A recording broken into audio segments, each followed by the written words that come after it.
October 8, 1998. Constitutional Crossroads.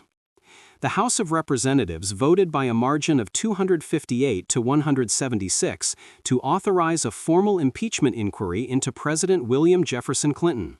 The vote was captured in House Resolution 581, which directed the House Committee on the Judiciary to investigate whether sufficient grounds existed for impeachment. 31 Democrats joined Republicans in supporting the resolution. This vote marked a pivotal turning point in the Clinton-Lewinsky saga and in the history of congressional oversight. The inquiry did not begin in isolation. It grew from the release in September 1998 of the Starr Report, prepared by independent counsel Kenneth Starr, which alleged that President Clinton had committed perjury, obstructed justice, and misused his power in connection with his relationship with Monica Lewinsky and his testimony in the Paula Jones lawsuit.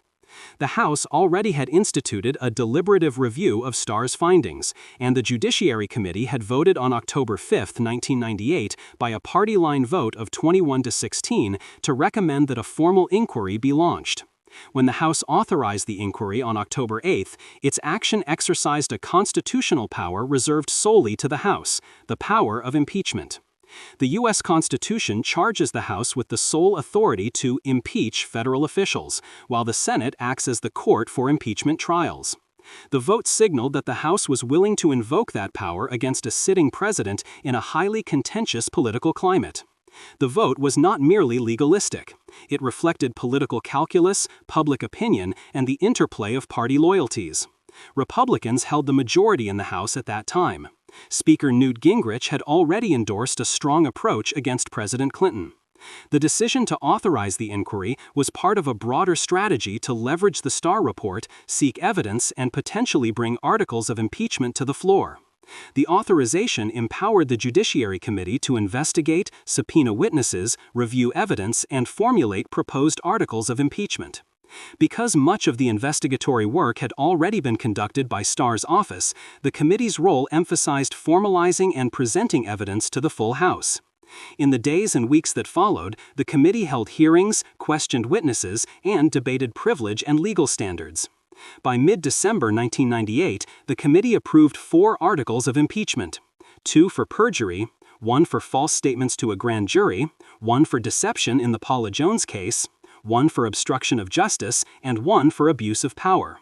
On December 19, 1998, following intense floor debate, the House voted to adopt 2 of those articles: perjury before the grand jury and obstruction of justice, with margins of 228 to 206 and 221 to 212 respectively.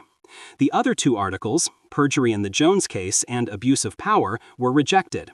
Thus, President Clinton became the second U.S. president ever to be impeached, following Andrew Johnson.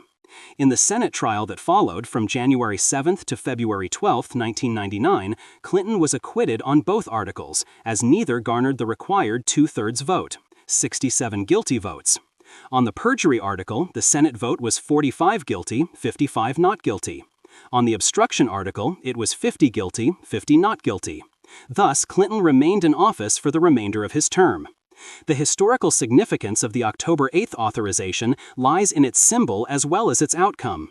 It marked the moment when the House asserted that the evidence presented was sufficient to trigger the most serious constitutional remedy short of removal.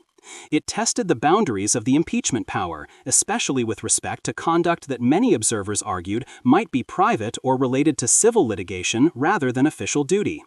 The vote also came amid deep partisan division, heightened media scrutiny, and public debate about the limits of presidential immunity and the meaning of high crimes and misdemeanors. Because the House moved first from authorization to investigation to drafting articles, the October 8 vote anchors the formal impeachment process in the Clinton case. It has served since as a referential precedent in later debates over impeachment, reinforcing that authorization of an inquiry does not itself imply guilt, but represents a formal charge of serious constitutional concern. For enthusiasts of historical ephemera, visit history-collectors.com to find collectibles that might complement your collection. You can own a piece of history.